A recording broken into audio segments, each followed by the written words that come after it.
जय हिंद। हम लोग के जो पड़ोसी हैं चाचा जी इमरान खान वाले, उनके यहाँ एक कांड हो गया। असल में इमरान खान का जो पाकिस्तान है उसका हालत ढोल की तरह हो गया है, किधर से भी आके कोई बजा दे रहा है। उनके ऊपर तीसरा सर्जिकल स्ट्राइक हो गया। इंडिया ने शुभारंभ किया था और उसके बाद अफगानिस्तान ढोल बजा दिया। अब तो ईरान भी उनको ठोक कर चला गया है, सर्जिकल स्ट्राइक कर दिया उनके एरिया में, मार और के दूर तार के अपने 2 सैनिकों को वहाँ से छुड़ाकर वो लेकर चला गया है। देखिए पाकिस्तान के साथ ऐसा क्यों हो रहा है। पाकिस्तान की हालत अभी के वक्त में इकोनॉमी भी गिर रही है, कोरोना ने चौपट कर दिया, आंतरिक कला है, वहाँ पर आतंकवाद वाले हैं, सब बलूचिस्तान का इशू है। पाकिस्तान ऐसी क्राइसिस से जूझ रहा है कि इमरान खान की हालत वैसी हो गई है जिसके साथ ये घूम रहे हैं फिलहाल। ये पाकिस्तान की जो नींव ही रखी गई थी वो एक गलत नियति के हिसाब से रखी गई थी। शुरुआत में वो लोकतांत्रिक देश था, बाकी आगे जाके उसने एक इस्लामिक राष्ट्र का कल्पना कर लिया और वहाँ पर अन्य धर्मों के ऊपर ज्यादती करना चालू कर दिया। वहाँ पर हिंदुओं के साथ कोई उल्टा सीधा काम कर दो, सिख के साथ, जैन के साथ, बौद्ध के साथ, ये लोग सब लोग वहाँ से भागने लगे और पाकिस्तान से ये लोग का पलायन चालू हो गया। अलग अलग देश में ये लोग शिफ्ट होते गए क्योंकि जान बचाना यहाँ पे जरूरी था। इसके बाद जब इन लोगों ने देखा कि भैया हम लोग इस्लाम का डर दिखा के इस्लाम के हिसाब से बाहर वालों को, बाहरी धर्म वालों को हम लोगों ने बहुत सताया, वो लोग भाग गए। जब वो लोग भाग गए, अब इनको कुछ नहीं मिला, तो अब ये पाकिस्तान अपने में ही करने लगे कि भाई अब हम लोग इस्लाम, मतलब जो बाकी के लोग थे उनको तो भगा दिया, अब इस्लाम का शुद्धिकरण करने के लिए इस्लाम में काटाकुटी चालू कर दिया। सभी सब अब काटने का आदत लग जाएगा तो खौरा जाएगा, सब में काटाकुटी चालू कर देता। अब इसमें शिया, सुन्नी, वहाबी, अहले हदीस, बरेली, दुनिया भर का तामझाम हो गया भाई। तो कभी ये लोग अहमदिया को मारने लगते। हद तब हो गई कि अहमदिया को इजराइल जैसा देश वैल्यू देता है, जबकि पाकिस्तान जो खुद को इस्लामिक देश कहता है वो अहमदिया को वैल्यू नहीं देता है। कहता है कि अहमदिया लोग मुसलमान ही नहीं हो पाते हैं। वहाँ पर जो हजारा मुस्लिम हैं उन लोग को वो मार देता है, नरसंहार करके काट देता है। मतलब ये बताइए, छोटे छोटे बच्चों को मार देता है, बलूचिस्तान के लोगों को मार देता है, नरसंहार खुलेआम बलूचिस्तान में मारधार होते रहता है, यहाँ पे ये लोग मार देते हैं। तो जो इनके देश के माइनॉरिटी हैं ये उनको ये लोग जानवरों की तरह मार देते हैं। तो माइनॉरिटी को भाई आपको ख्याल रखना चाहिए। हमारे देश में माइनॉरिटी के लिए एक मंत्रालय है, हमारे देश में अनुच्छेद 29 जो है स्पेशल एक आर्टिकल है माइनॉरिटी के एजुकेशन से रिलेटेड, ये सब चीज़ें, उनका आरक्षण वगैरह हर चीज़ दिया जाता है और यहाँ पे खुलेआम मार और के रद्द कर दिया जाता है इन लोग की आवाज़ को। उसके बाद भी इन लोग का मन नहीं भरता है। मतलब अपने देश में माइनॉरिटी को ये जानवर की तरह रखेंगे तो दूसरे देश में तो इसका असर पड़ेगा। अब बलूचिस्तान का, ये जो पाकिस्तान का ये राज्य है बलूचिस्तान, ये तो अलग होने की मांग कर रहा है। इससे इसकी जो सीमा लगती है ये ईरान से इसका ये बॉर्डर लगता है। अब ये लोग वहाँ पर भी रहते हैं लेकिन ईरान में शिया की अधिकता है, वहाँ पर ये लोग क्या हो जाते हैं, अल्पसंख्यक हो जाते हैं। सुन्नी जो लोग हैं यहाँ पर वो लोग अल्पसंख्यक माइनॉरिटी हो जाते हैं वहाँ पर। ये जो सुन्नी लोग थे लोग यहाँ पर, ये बलोच वगैरह पर अत्याचार वगैरह करने के बाद अब इनका क्या कहना है कि ईरान में इन लोग की संख्या कम पड़ जाती है। अब इनकी संख्या कम पड़ जाती है तो यहाँ पर अपनी माइनॉरिटी को मार दिया, उसके बाद ये इसके देश में एंट्री मार दिए सब, एक नया आतंकवादी संगठन बना के जिसका नाम रखा है जैशुल अल्द। ये जो जैशुल अदल जो है, जैश का मतलब होता है सेना, फौज, जैसे जैसे मोहम्मद, ऐसे करके बहुत सारा आतंकवादी संगठन।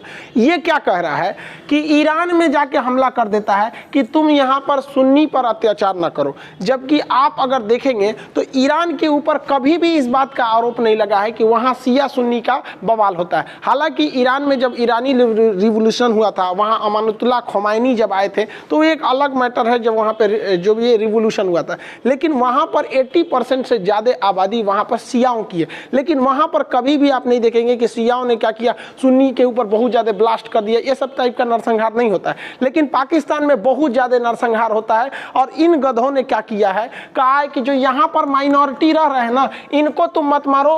भाई मारता तो कोई नहीं है भैया, ये लोग अपने इन लोग को कहते हैं कि इनको बचाने के लिए हम यहाँ हमला करेंगे। मतलब तुम अपने देश में माइनॉरिटी को जिंदा मार दो, कुछ भी कर दो, तुमको कोई ह्यूमन राइट एवोल्यूशन नहीं होता है। लेकिन अगर तुम दूसरे देश के में जाके वहाँ पे भी बम फोड़ के चले आते हैं सब। अब इसमें ईरान इसका ताज़ा शिकार हुआ है। ईरान में ये लोग कई बार हमला कर चुके थे। ईरान में इन्होंने 2017 में यहाँ पे रिवोल्यूशनरी गार्ड के ऊपर हमला किया था। एक्चुअली ईरान में जब रिवोल्यूशन हुआ था तो सद्दाम हुसैन काफ़ी ज़्यादा इराक से ईरान के ऊपर प्रेशर बनाए थे, इसलिए वहाँ पर एक रिवोल्यूशनरी गार्ड नाम की एक फ़ौज बनाई गई।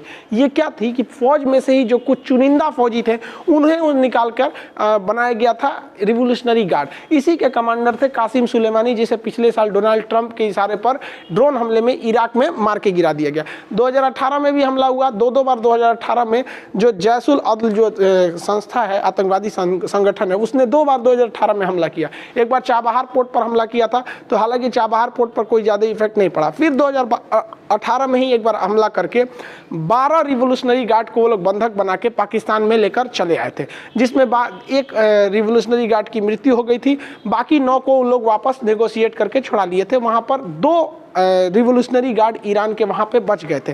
तो इस बार क्या हुआ है, ईरान ने सर्जिकल स्ट्राइक करके हमला कर दिया पाकिस्तान में, और पाकिस्तान में घुस के वहाँ के आतंकवादियों को थूर थार के उन लोग को 72 हूर के पास पहुँचा दिया गया है, और वापस उन 2 जो रिवोल्यूशनरी गार्ड थे उन्हें ईरान ने वापस ला दिया है। अब पाकिस्तान कह रहा है, भारत के ऊपर इल्ज़ाम लगाता है कि यही मन बढ़ा दिया है, अब कोई भी हमको बजा के चला जा रहा है, मंदिर का घंटा बना दिया हम लोग को। अब भाई तुम ऐसा कांडे करेगा तो क्या होगा। ईरान हमारे लिए ज़रूरी है क्योंकि चाबहार पोर्ट उसने दे रहा है। आपको याद होना चाहिए कि ईरान में यहाँ एक मरुस्थल है, नक्शा के क्लास में आपको पढ़ाए हैं, दस्त-ए-लूट का मरुस्थल। ये दस्त-ए-लूट मरुस्थल यहाँ पर है, और ये बलूचिस्तान का एरिया है, पाकिस्तान में अशांत रहता है। तो आप पाकिस्तान की मंशा देख सकते हैं ये किस तरह से यहाँ पर हो गया है। यहाँ पर माइनॉरिटी के लिए बहुत दुर्दशा हो गया, ये दूसरे को बहुत ज़्यादा सताने लगते हैं।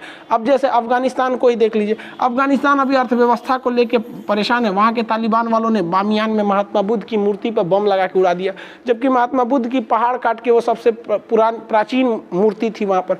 अगर उस मूर्ति पर, महात्मा बुद्ध की मूर्ति को सजो के रखता तो टूरिस्ट से कितना ज़्यादा वो कमा लिया रहता।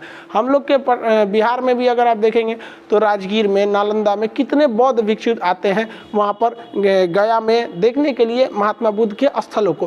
पाकिस्तान भी माइनॉरिटी का ख्याल रखता, वहाँ पे जो सिख समुदाय हैं, यहाँ जो हिंदू समुदाय है वहाँ के, उन लोग के धार्मिक धरोहरों को सजो के रखता, और उस पर अगर वो 100 रुपये भी टिकट लगाता ना तो जैसे वहाँ पे गुरुद्वारा पे भी सुरक्षित नहीं रह गया, वहाँ भी उल्टा सीधा लोग बयान दे देते हैं। जो मंदिर वगैरह है उसको तो कम से कम सुरक्षित रख देते, और जो भारतीय वहाँ पे दर्शन करने के लिए श्रद्धालु जाते उनकी सुरक्षा की गारंटी देते। तो हिंदुस्तान से इतने लोग चले जाते उन मंदिरों में देखने के लिए, दर्शन करने के लिए, और अगर वो 10-10 रुपये भी दे के चले जाते ना तो पाकिस्तान की अर्थव्यवस्था बच सकती थी। उन्हें अपने जो अभी चाइना से कर्जा लेने के लिए वो चाइना के रखेल बन के बैठे हुए हैं कि कर्जा दे दीजिए, कर्जा दे दीजिए।